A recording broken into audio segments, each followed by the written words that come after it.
की शुरुआत में हम एक अमीर मगर शराबी आदमी को देखते हैं जिसका नाम डाइसू है। उसने आज भी बहुत सारी शराब पी ली थी जिस वजह से उसे गिरफ्तार कर लिया जाता है। वहाँ डाइसू पुलिस वालों से काफी बदतमीजी करता है, मारपीट करता है, मगर तभी उसका दोस्त वहाँ आकर पुलिस वालों से माफी मांगता है और डाइसू को बचाकर वहाँ से ले जाता है। वो जब पुलिस स्टेशन से बाहर आते हैं तो एक पब्लिक टेलीफोन से डाइसू अपने घर कॉल करता है, जहाँ कॉल उसकी बेटी उठाती है। वो अपनी बेटी से कहता है, मेरी प्यारी बेटी, मैं आज घर जल्दी आऊंगा और तुम्हारे लिए बहुत सारे तोहफे और खिलौने भी लाऊंगा। अपने पापा का इंतजार करना। इसके बाद उसका दोस्त फोन करने लगता है और डाइसू बाहर आ जाता है। फोन करके जब उसका दोस्त बाहर देखता है और डाइसू को बुलाता है तो वो वहाँ नहीं था। उसका दोस्त उसे ढूंढने की काफी कोशिश करता है मगर वो कहीं नहीं मिलता, क्योंकि उसे किसी ने अगवा कर लिया था जो उसके सामान को देखकर पता चल रहा था, जो सड़क पर गिरा हुआ। अब अगले ही सीन में हम डाइसू को एक जगह पर कैद देखते हैं। वो दरवाजे के छोटे से रास्ते से अपना सर बाहर निकालता है और वो आदमी जो उसे खाना देने आया था उससे पूछता है कि आखिर मैंने ऐसा क्या गुनाह किया है जो तुमने मुझे इस तरह से कैद किया हुआ है। 나 여기서 내 말단 왜뭐 때문에 들어왔는지 लेकिन वो आदमी उसे कोई जवाब नहीं देता और वो छोटा सा रास्ता लॉक करके वहाँ से चला जाता है। अब डाइसू को कोई अंदाजा नहीं था कि वो लोग उसे एक हफ्ता नहीं, एक महीने नहीं, एक साल नहीं, बल्कि पूरे 15 सालों तक ऐसे कैद करके रखने वाले थे। मगर इसकी पीछे वजह क्या थी, इसके बारे में हमें बाद में पता चलेगा। अब डाइसू अकेला रहकर पागल ना हो जाए, इसीलिए वो लोग उसके कमरे में एक गैस छोड़ देते हैं जिससे उसे नींद आ जाती है। नींद भी ऐसी जैसे वो बेहोश हो। फिर एक दिन उसे गहरी नींद में सुलाकर वो लोग उसके जिस्म से थोड़ा सा खून निकाल लेते हैं और फिर अगले दिन डाइसू को पता चलता है कि उसकी वाइफ का किसी ने कत्ल कर दिया है और पुलिस कत्ल का मुजरिम डाइसू को साबित कर चुकी है, क्योंकि जहाँ कत्ल हुआ वहाँ डाइसू के खून की बूंदें मिली थी। अब इस सब के बारे में डाइसू को पता नहीं, क्योंकि वो तो सोया हुआ था, मगर हम जानते हैं कि वो खून जरूर वही हो सकता है जो वो लोग लेकर गए थे। 고마운 놈들이다.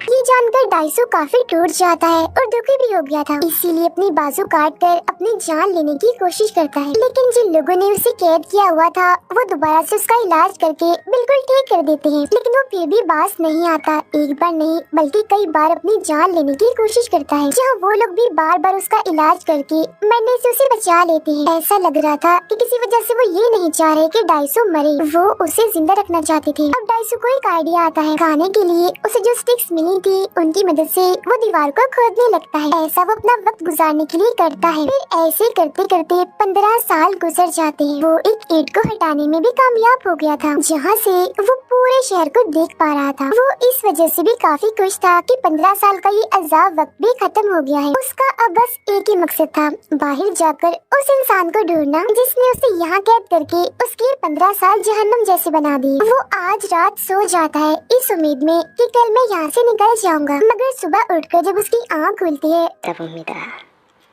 वो फौरन ही बड़ी अलग ही अंदाज से एक सूटकेस से बाहर निकलता है। और क्योंकि वो सूरज को 15 सालों के बाद देख रहा था, इसीलिए सूरज की रोशनी वो बर्दाश्त नहीं कर पाता और उसे कुछ भी दिखाई नहीं दे रहा था। फिर जब वो नॉर्मल होता है तो उसे बिल्डिंग पर वो एक और आदमी को देखता है जो छत से कूदकर अपनी जान लेने वाला था। वो उस आदमी के पास जाकर अजीब तरह से उसे देखने और सूंघने लगता है, क्योंकि इतने वक्त के बाद उसने किसी इंसान को देखा था। डाइसू उसे अपनी सारी कहानी बताता है जो उसके साथ हुआ, ताकि उस आदमी के अंदर थोड़ा हौसला पैदा हो और जीने की चाहत उसके अंदर जग जाए और वो अपनी जान ना ले। जिसके बाद डाइसू वहाँ से चला जाता है, मगर हम देखते हैं कि उसके समझाने के बावजूद भी वो इंसान कूदकर अपनी जान ले ही लेता है। ये सब देख उसे हैरानी नहीं होती, बल्कि वो मुस्कुराने लगता है और मन ही मन में कहता है कि कैसी अजीब बात है ना, जब हम खुश होते हैं, हंसते हैं तो पूरी दुनिया हमारे साथ हंसती है, मगर जब हम रोते हैं तो हमारे साथ कोई नहीं होता, हमें अकेला ही रोना पड़ता है। यहाँ उसे पता चलता है कि 2003 है और सब कुछ उसके लिए नया है। वो शीशे के बॉक्स के पास बैठकर मछलियों को बड़े गौर से देखने लगता है। इतनी ही देर में एक भिखारी उसके पास आता है, उसे एक मोबाइल, कुछ पैसे देते हुए कहता है कि ये रखो, मगर इस बारे में मुझसे कुछ मत पूछना, क्योंकि मैं खुद नहीं जानता, बस ये तुम तक पहुंचाने का कहा था। जिसके बाद वो यहाँ से चला जाता है। इसके बाद डाइसू एक होटल में बैठा होता है, जहाँ तभी उसी मोबाइल पर किसी की कॉल आती है। वो जब उस कॉल को उठाता है तो पता चलता है कि कॉल पर वही आदमी है जिसने उसे इतने सालों तक कैद करके रखा हुआ था। वो आदमी इससे पूछता है, तुम्हें कैसा लग रहा है आजाद होकर? मगर डाइसू उसकी बात को नजरअंदाज करके बार बार उसी एक ही बात पूछता है कि आखिर तुमने मेरे साथ ऐसा क्यों किया? जिस पर वो अगवा करने वाला आदमी कहता है, तुम एक बार अपनी जिंदगी में झांको और फिर सोचो कि तुम कौन हो और तुमने अपनी जिंदगी में क्या क्या काम काम किए हैं। इतना बोलकर वो कॉल काट देता है।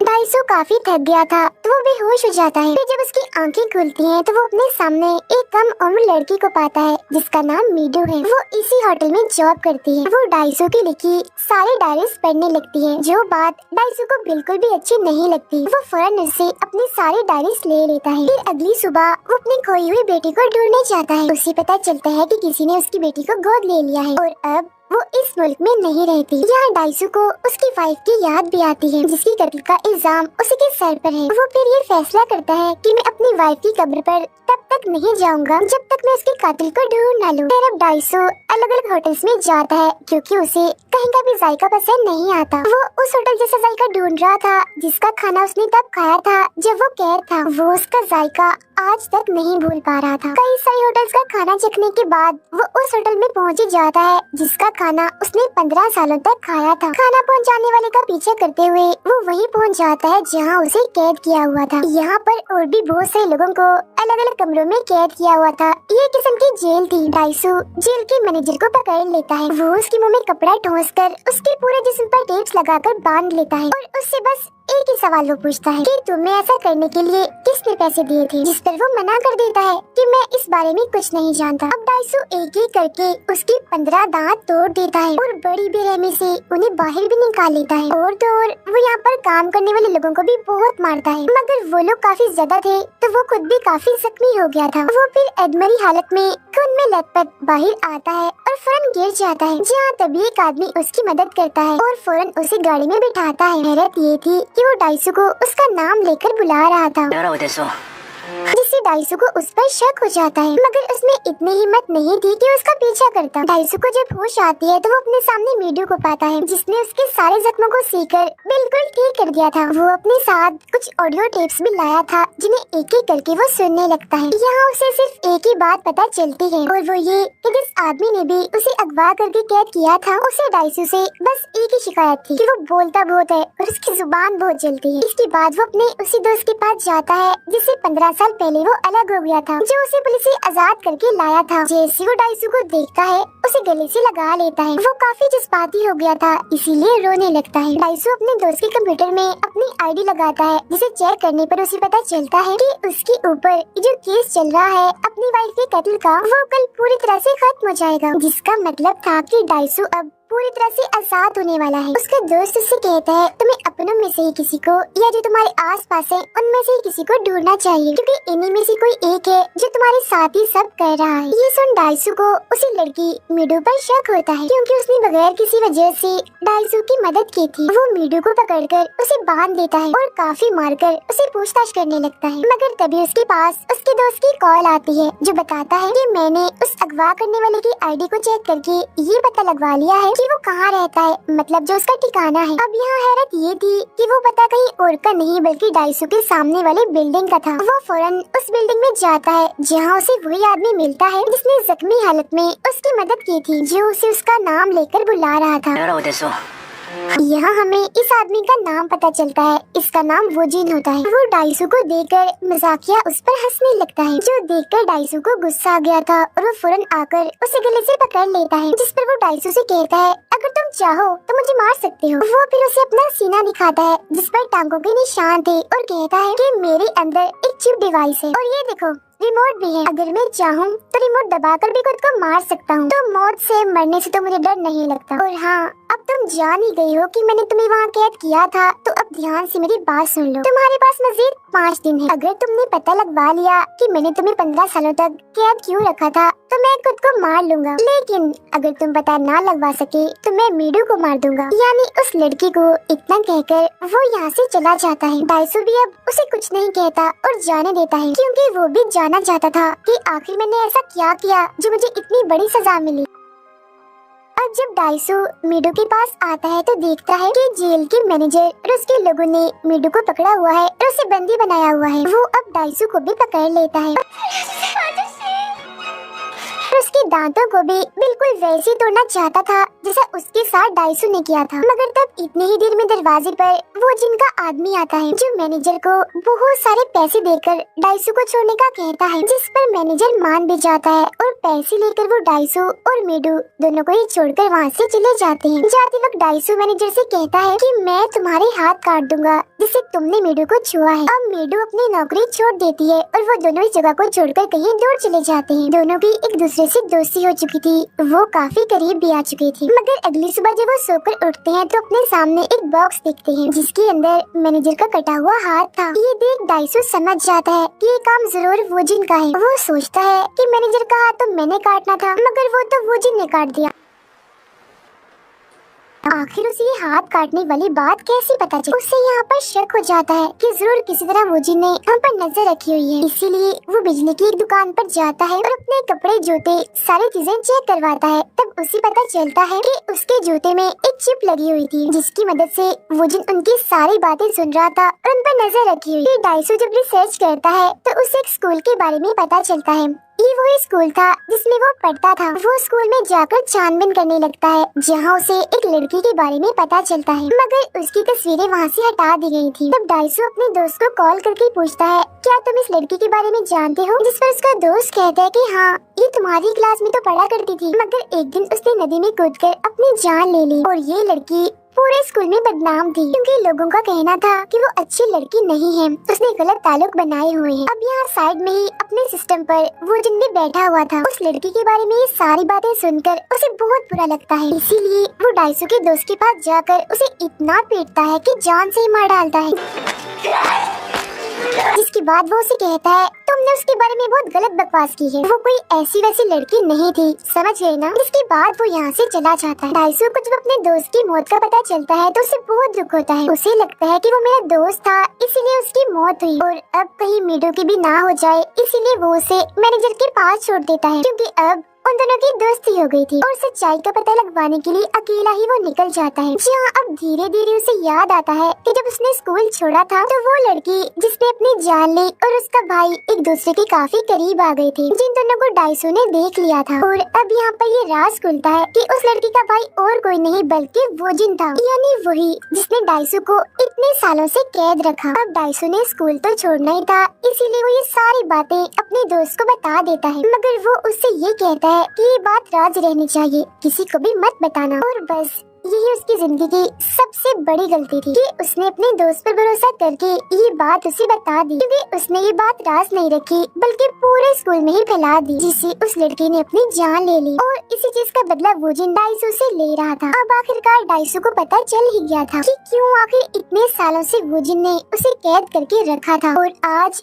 5 दिन भी पूरे हो गए थे जो वोजिन ने उसे दिए थे जब उसे सच्चाई का पता लगवाना था। वो वोजिन के पास जाता है, कहता है मैंने सच्चाई का पता लगवा लिया है और अब तुम्हें अपने वादे के मुताबिक, अपनी कही बात के मुताबिक मरना होगा। और तुम कितने बुरे और घटिया इंसान हो, अपनी बहन को भी नहीं छोड़ा। इससे भी बढ़कर ये कि तुमने खुद ही उसकी जान ले ली ताकि किसी को भी तुम्हारे नाजायज ताल्लुकात का पता न चले, और इसे नाम दे दिया खुदकुशी का। उसकी ये सारी बातें सुनकर वोजिन हंसने लगता है, कहता है हाँ मैं ये चाहता तो था कि ये बात किसी को पता ना चले, मगर जहाँ तुम जैसे पागल इंसान होते हैं वहाँ ऐसा कहाँ होता है। राज राज नहीं रहते, सिर्फ तुम्हारे मुंह खोलने की वजह से ये बात सबको पता चल गई। मेरी बहन ने सबके दबाव में आकर अपनी जान ले ली। और हाँ, तुम एक मजे की बात बताऊं, मैंने तुम्हें और मेडू को हिप्नोटाइज किया था, मतलब कि तुम्हारे दिमागों को कुछ वक्त के लिए अपने कंट्रोल में कर लिया था। इसीलिए जागने के बाद तुम सब कुछ बिल्कुल वैसे ही कर रहे थे जैसे तुम्हें करने को कहा गया था। मतलब कि तुम और मेडू जो दूसरे के करीब आए वक्त गुजारा वो बस कुछ देर का था जो हमने करवाया। अब हिप्नोटाइज के असर से बाहर आने के बाद उसे कुछ भी याद नहीं होगा, मगर मैं तुम्हें ये बात भूलने नहीं दूंगा क्योंकि सच्चाई जानने के बाद तुम मरना पसंद करोगे। ये कहने के बाद वो जामुनी रंग के एक बॉक्स की तरफ इशारा करके डाइसू को उसे खोलने का कहता है। जैसे डाइसू उसे खोलता है तो उसमें एक एल्बम था जिसमें एक छोटी बच्ची की तस्वीरें थी, जिन सब में डाइसू भी उसके साथ था। वो जैसे जैसे पन्नों को पलटता है तो बच्ची की उम्र बढ़ने के साथ साथ की सारी तस्वीरें थी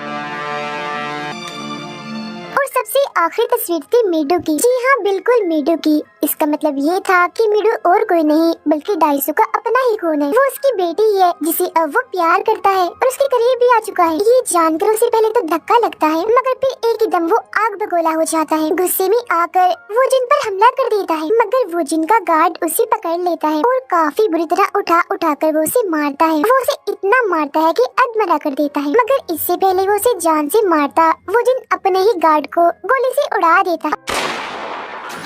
और वो जिन मैनेजर के पास कॉल करता है, जिससे हमें पता चलता है कि मैनेजर भी उसके साथ मिला हुआ है। उसके सामने मीडू थी, जिसके सामने भी बिल्कुल वैसा ही जामुनी रंग का बॉक्स था, जिससे अब कुछ ही देर में खोलकर ये सारी सच्चाई मीडू को भी बतानी थी। डाइसू उससे बात करता है, कहता है चाहे कुछ भी हो जाए तुम प्लीज उस बॉक्स को मत खोलना। इसके बाद डाइसू गुस्से में वो जिन से कहता है कि अगर मीडू को इस बारे में पता चला तो मैं तुम्हारी जान ले लूंगा और तुम्हारे टुकड़े टुकड़े कर दूंगा। मगर अगले ही पल वो पूरी तरह से टूट जाता है और फूट कर रोने लगता है और वो जिनके आगे गिड़गिड़ाने लगता है, झुक जाता है उसके आगे, कहता है कि मैं सारी जिंदगी तुम्हारा गुलाम बन के रहूंगा, लेकिन प्लीज मीडू को इस बारे में कुछ पता नहीं चलना चाहिए।